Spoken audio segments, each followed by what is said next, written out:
Welcome to EPG Pathshala. I am Dr. Neeru Tandon from Department of English, VSSD College, Kanpur. We are discussing paper 3rd, English Literature of the 19th Century, England. This module is written by Dr. Jaya Kapoor. This is on Wuthering Heights. Wuthering Heights was published in 1847.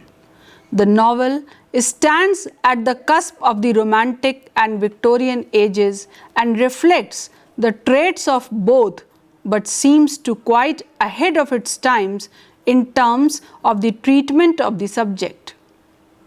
This could have been one of the reasons why the novel was not very well received by the critics and readers alike. But it slowly gained fame and was established as a classic tale that transcended its age. It is the only published novel of Emily Bronte, who died soon after completing the book. The book was published later by her sister Charlotte Bronte after her death. We all know that Charlotte Bronte was also a great novelist, and for writing her novels she took a pseudonym, a male name, that was Career Bell. In the same phenomena and with the same belief that as a woman novelist she is not going to be accepted by the society, she also took a pen name or a pseudonym.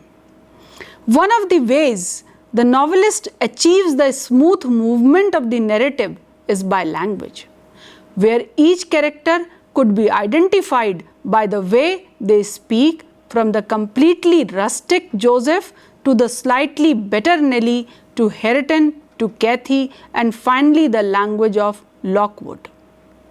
It would amount to an achievement for any novelist and is all the more creditable since it is the first work by a young person.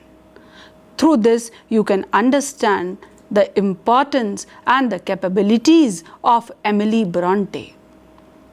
She was the sister of Charlotte Bronte and known one of the Bronte's sisters.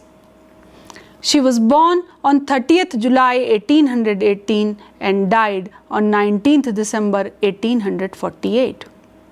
She was a novelist as well as a poet.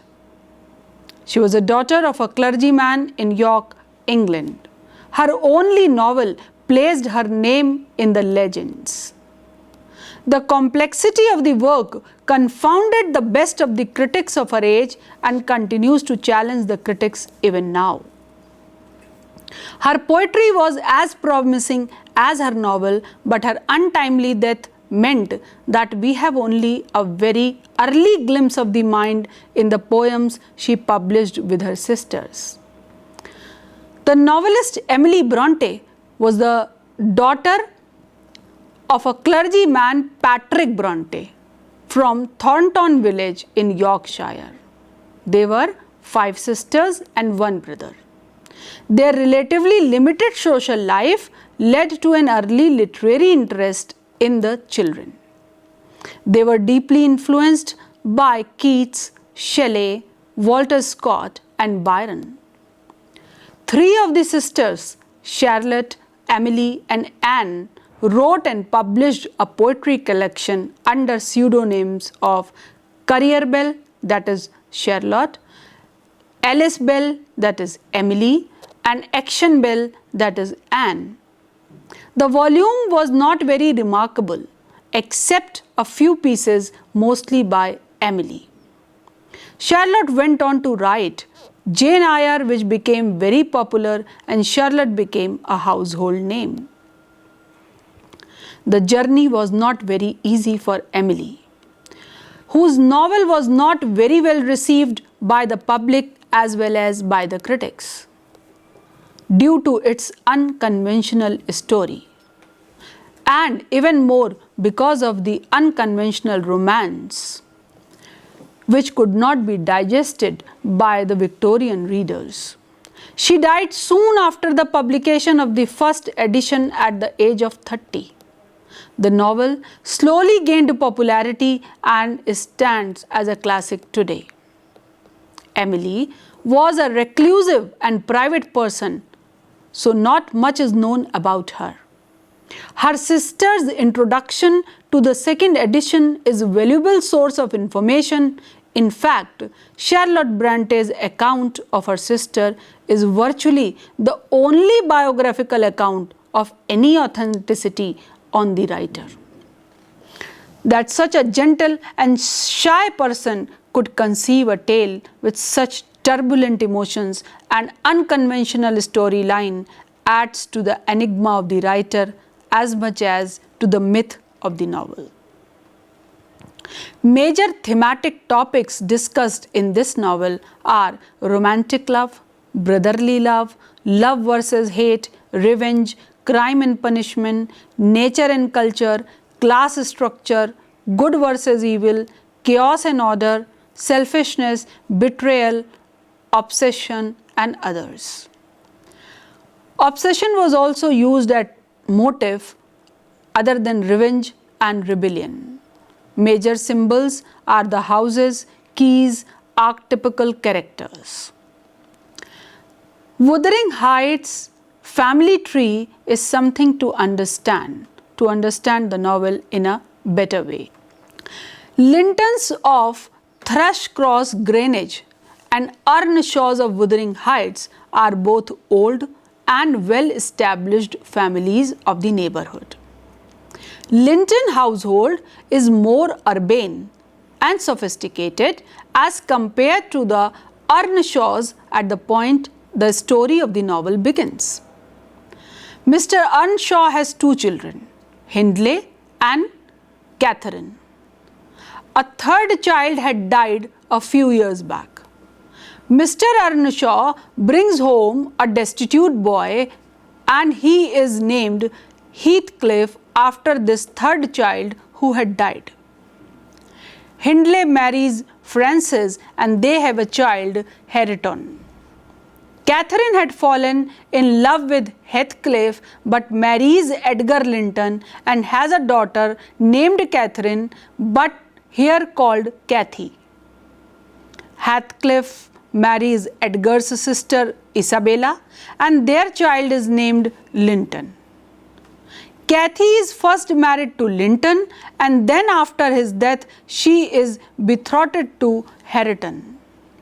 It is remarkable how well crafted the entire story is around the complexities that emerge from these relationships. There is nothing left to chance or incredible, unlike Thomas Hardy. Even the way Heathcliff could have earned the wealth when he was away for 3 years is explained by the way he becomes the master of Wuthering Heights and also Thrushcross Grange on his return. In fact, the unknown origins of Heathcliff, his unusual appearance and the way he suddenly becomes wealthy creates a sense of mystery around him and deepens his enigmatic character. He is a typical Byronic hero, dark, brooding, fearless, capable of deep passions including both love and hatred. There are three most important aspects of Wuthering Heights. Number one, Heathcliff and Catherine Earnshaw are among the most famous fictional couples of all time. In fact, they probably are second only to Romeo and Juliet in this regard. Unlike Shakespeare's lovers, who are kept apart by the society in which they live, Catherine and Heathcliff are themselves responsible for their failure to fulfill their love for one another. Their own passionate natures make their union impossible. The second factor is that the novel contains a so-called framing device, which is a story that surrounds the primary narrative and sets it up. Lockwood's visit to Wuthering Heights and the supernatural occurrence he witnesses there frame Nellie's narration of the novel's main story. The third important point is that the Wuthering Heights being a Gothic novel. Gothic novels focus on the mysterious or supernatural, take place in dark, something exotic setting. All things are there in the novel Wuthering Heights. The double is a frequent feature of the Gothic novel as well. In Wuthering Heights, the love of Hatton and Cathy doubles that of Heathcliff and Catherine. The Linton doubles Edgar. The novel itself consists of 2 entire stories, each consisting of 17 chapters. The second half of Wuthering Heights doubles the first. Now, if we just go through the plot and the story of the novel at a glance, to summarize, the first 3 chapters of the novel are narrated by Mr. Lockwood as a recollection from his diary several years after the events took place in 1801. Mr. Lockwood narrates his visit to Wuthering Heights and recalls dreaming of a ghostly child trying to come in through the window pane. Nellie, Lockwood's housekeeper, recalls working at the Heights and witnessing Mr. Earnshaw adopting a boy. His daughter Catherine develops a close friendship with Heathcliff, but his son Hindley envies Heathcliff's relationship to their father. After Mr. Earnshaw dies, Hindley returns for the funeral and relegates Heathcliff to servant status. Edgar and Catherine marry, and Heathcliff marries Edgar's sister to inherit her money. Catherine dies in childbirth. Edgar's sister also dies after running away from Heathcliff's maltreatment and giving birth to Linton. It is now 1802 and Nellie has brought Lockwood up to date with her history. The story continues. Heathcliff succeeds in accomplishing his plans. Edgar and Linton are dead, and Cathy is as penniless and dependent as Hatton. When the 2 cousins fall in love, Heathcliff realizes he is no longer interested in destroying anything. He becomes obsessed with a vision of his beloved Catherine's spirit hovering nearby, waiting for him to join her. Within 3 days of his vision, Heathcliff dies and is buried according to his wishes alongside Catherine. Local legend claims that their spirits haunt the moors. Hatton and Cathy plan to marry on New Year's Day, moving back to Greenwich and taking Nellie with them. Lockwood returns to London. That is the story and the plot. Many films were made on this story. The novel was turned into several teleseries other than movies, theatre adaptations and musicals. These are mostly attempts to capture the passionate romance of Catherine and Heathcliff at the core with the haunting sense of pain.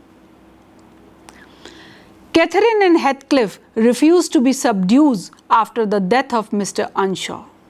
Catherine noted in her jottings that they spent long hours on the moors, for which they were often reprimanded.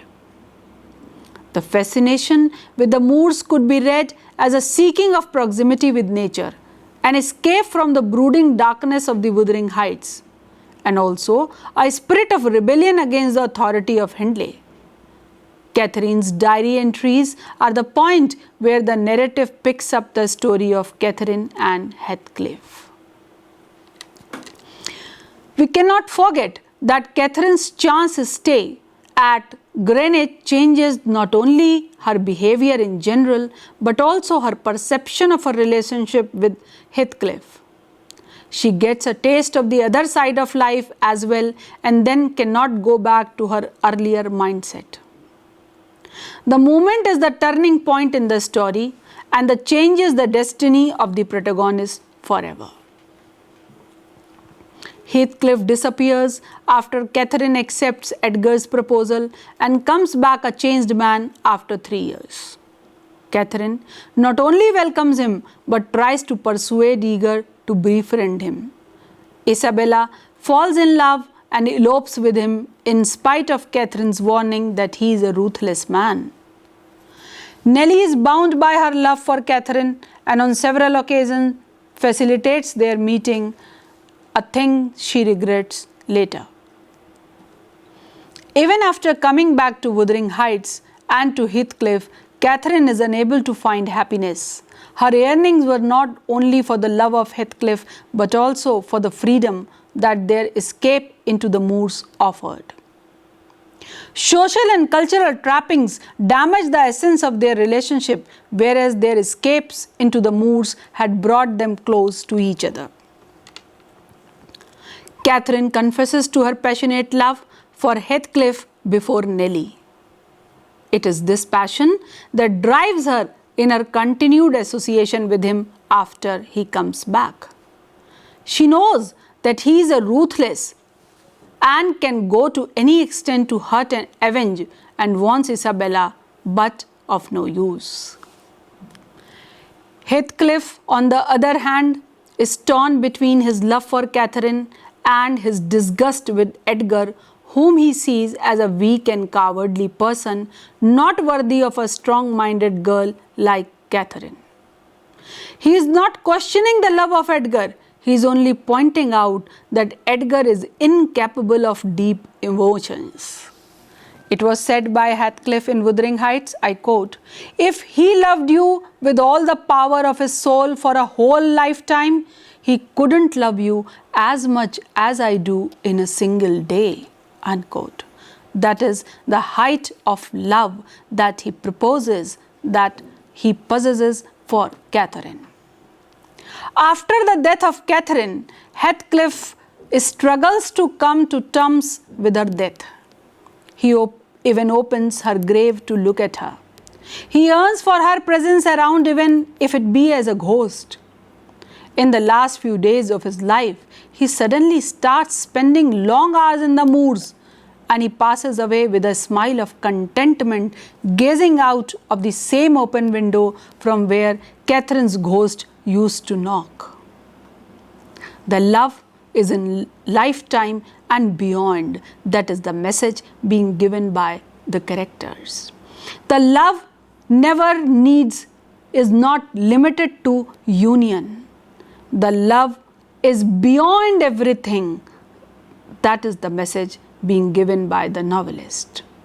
The Gothic atmosphere of the novel is enhanced by the constant presence of the spirit of Catherine around Wuthering Heights, reported by people on more than one occasion. Catherine's dilemma and her subsequent trauma arise out of the identity crisis that lies in her name. The words also introduce the reader to the two Catherines who move from one name to another, and the story develops till Catherine Earnshaw as the mother's name is inherited by the daughter. The use of the dialects and accents by Emily to demarcate the various narrators of the story is a remarkable quality of the novel. It helps in placing the various narrative patterns of the novel within the comprehension of the reader. Joseph's dialect is the purest, while the narrative voice of Lockwood is clearly a suave, educated, and literary language. The ghost of Catherine emerges as another important character. It can be speculated whether the ghost was actually there, or Lockwood dreamt of the ghost having slept reading the strange carvings on the window ledge and the jottings on the books. The novelist does want to introduce an element of the Gothic through the reporting of the ghost, because after the death of Heathcliff, Nellie tells Lockwood about people reporting of seeing a young couple in the moors. Nellie also told Lockwood about the strange cases of window panes of Wuthering Heights shattering after the death of Heathcliff and her interpretation that this could be the presence of the two lovers in the vicinity. This, she reports, is a major reason why the younger couple were going to shift to Greenwich. I quote a paragraph from the book itself. "I must stop it, nevertheless," I muttered, knocking my knuckles through the glass and stretching an arm out to seize the importunate branch, instead of which my fingers closed on the fingers of a little ice-cold hand. The intense horror of nightmare came over me. I tried to draw back my arm, but the hand clung to it, and a most melancholy voice sobbed, "Let me in, let me in." "Who are you?" I asked, struggling meanwhile to disengage myself. "Catherine Linton," it replied shiveringly. Unquote. A beautiful narration by the novelist. It evokes that Gothic element. It creates that feeling of awe and shiver that she wanted to create. It creates that eternity of love is established. It creates the effect that was much due. The love of Catherine and Heathcliff blossomed in the moors. Catherine experienced complete freedom in the moors and yearned for that same freedom till her last breath. The spirit of defiance that ran in both Heathcliff and Catherine was symbolized in the freedom of the moors. I quote from the novel, "But it was one of their chief amusements to run away to the moors in the morning and remain there all day, and the after punishment grew a mere thing to laugh at. The curate might set as many chapters as he pleased for Catherine to get by heart, and Joseph might thrash Heathcliff till his arm ached. They forgot everything the minute they were together again, at least the minute they had contrived some naughty plan of revenge." You can compare this love story with Romeo and Juliet or Laila and Majnu. The same things were described in their stories as well. It establishes that the love, it's not always succeeds in union. If they are together for a short while, even then they are contented and try that more and more togetherness should be there. Catherine was buried in the moors as she had decided to be in those open spaces in her last days. Edgar spent long hours in his last few days sitting by Catherine's grave. He too was buried beside her in the same place as he had wished. Heathcliff was not a Christian and had already made arrangements to be buried by Catherine's grave in the same moors where their love had blossomed. On the surface, Wuthering Heights is a love story. Delving deeper, readers find both a symbolic and psychological novel. In fact, Wuthering Heights cannot be easily classified as any particular type of novel. That is the literary strength that Bronte's text possesses. The novel, told from multiple points of view, is easily read and interpreted from multiple perspectives as well. Like other literary masterpieces, Wuthering Heights has spawned dramatic productions, a musical retelling, movies, and even a novel that films in the gaps of Heathcliff's 3 missing years. Emily Bronte's novel has overcome its initial chilly reception to warm the hearts of romantics and realists worldwide. To sum up, Charlotte Bronte, who wrote the introduction of this novel Wuthering Heights, had some comments to made regarding this book not being received warmly by the readers. She also comments that this book lacked certain parameters which were expected to be in the Victorian fiction. Nevertheless, this novel is a great reading. This presents a great love in the hearts of two people who were one. It presents a different sort of romance which goes beyond the bodies. It presents that money is nothing when compared to love. It presents so many things in one place that naturally this novel was liked by so one and can be termed as a classic. Happy reading. Thanks for visiting EPG Pathshala.